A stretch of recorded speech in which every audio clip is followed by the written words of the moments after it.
ৰাজ্যজুৰি কংগ্ৰেছ দলৰ প্ৰতিবাদী কাৰ্যসূচী প্ৰতিখন জিলাৰ সমান্তৰালভাৱে যোৰহাট কংগ্ৰেছ ভৱনৰ সন্মুখত প্ৰতিবাদ গীৰ গাই সন্দৰ্ভত অনিয়মৰ অভিযোগত পত্ৰ দিবলৈ আমাৰ ভয় হৈছে, য'ত মন্ত্ৰী বিধায়কৰ পত্নীসকলক নিৰাপত্তা দিয়াতে ব্যস্ত হৈ আছে। অসমৰ থলুৱা কৃষকসকল বঞ্চিত হৈছে, অসমৰ গোপালকসকল বঞ্চিত হৈছে। যিটো সময়ত অসমৰ গোপালকসকলক ৰাজ সাহায্য প্ৰদান কৰিব লাগিছিলে, যিটো সময়ত অসমৰ কৃষকসকলক ৰাজ সাহায্য প্ৰদান কৰিব লাগিছিল, কিন্তু সেইটো সময়ত চৰকাৰৰ মন্ত্ৰী আৰু বিধায়কসকলৰ পত্নীসকলক ৰাজ সাহায্য প্ৰদান কৰি চৰকাৰৰ ৰাজকোষ লুণ্ঠন কৰা হৈছে। গতিকে আমি যোৰহাট জিলা কৃষক কংগ্ৰেছে ইয়াৰ প্ৰতিবাদ কৰিছোঁ। আমি কৃষকসকলে অসমৰ ৰাইজক এটা বাৰ্তা দিব বিচাৰিছোঁ যে এই চৰকাৰখন যদিহে কৃষকৰ সমৰ্থনত চৰকাৰ হৈছিলে, যদিহে গোপালকসকলৰ সমৰ্থনত চৰকাৰ হৈছিলে, তেতিয়াহ'লে গোপালকসকলৰ কথা চিন্তা কৰিব লাগিছিলে, কৃষকসকলৰ কথা চিন্তা কৰিব লাগিছিলে। কিন্তু তাকে নকৰি মন্ত্ৰীৰ পত্নীক আৰু বিধায়কৰ পত্নীক গোপালক কৰিবৰ বাবে তেওঁলোকে যি চৰকাৰী ধন লুণ্ঠন কৰিছে।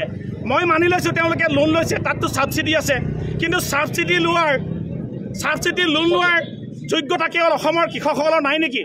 চৰকাৰী ৰাজ সাহায্যযুক্ত যিটো লোন লোৱা কেৱল মন্ত্ৰী আৰু বিধায়কৰ পত্নীহে আছে নেকি?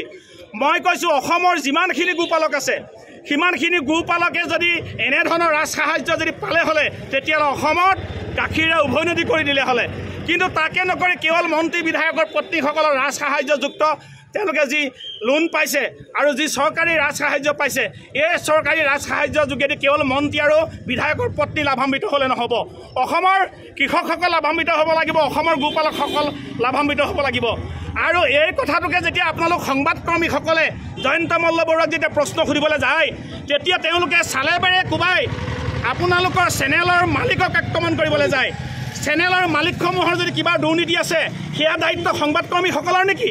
সেয়া দায়িত্বটো তেওঁলোকৰ চৰকাৰী পক্ষই আপোনালোকৰ চেনেলৰ মালিকৰ বিপক্ষে যদি কিবা কেছ আছে, যদি মালিকে অবৈধ কাম কৰিছে, মালিকে যদি কিবা লুণ্ঠন কৰিছে, তেওঁলোকে চৰকাৰে সেই কামবিলাক চোৱা চিতা কৰিব লাগে।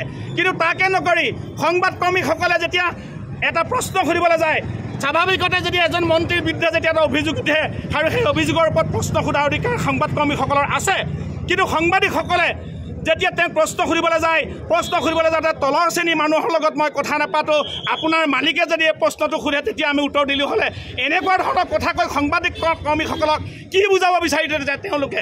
গতিকে আমি সংবাদকৰ্মীসকলৰ ওপৰত যি আক্ৰমণ চলিছে, সংবাদকৰ্মীৰ ওপৰত যি নেলু চেপাৰ যি ষড়যন্ত্ৰ চলিছে, এয়াও আমি বিৰোধিতা কৰিছোঁ, কাৰণ ষড়যন্ত্ৰণে ভাল পোৱা নাই। আৰু লগতে কিন্তু আমি এটা কথা জনাব বিচাৰোঁ, অসমৰ কৃষকসকল, অসমৰ গোপালক সাংঘাতিক সমস্যাত ভুগি আছে। লকডাউনৰ সময়ত অসমৰ কৃষকসকলে কেনেকৈ নিজৰ পৰিয়াল চলাইছে একমাত্ৰ ৰাজ্যৰ গোপালক আৰু কৃষকসকলক প্ৰবঞ্চনা কৰি বিজেপি চৰকাৰৰ মন্ত্ৰী জয়ন্ত মল্ল বৰুৱাৰ পত্নী আৰু বিধায়কৰ পত্নীয়ে দুৰ্নীতি সংঘটিত কৰা অভিযোগত উক্ত প্ৰতিবাদী কাৰ্যসূচী গ্ৰহণ কৰা হয়। যোৰহাট জিলা কংগ্ৰেছ কমিটিৰ উদ্যোগত প্ৰতিবাদী কাৰ্যসূচী গ্ৰহণ কৰা হয়। শ্ৰীমন্ত মাধৱ বৰুৱাৰ ৰিপৰ্ট, নিউজ নাও।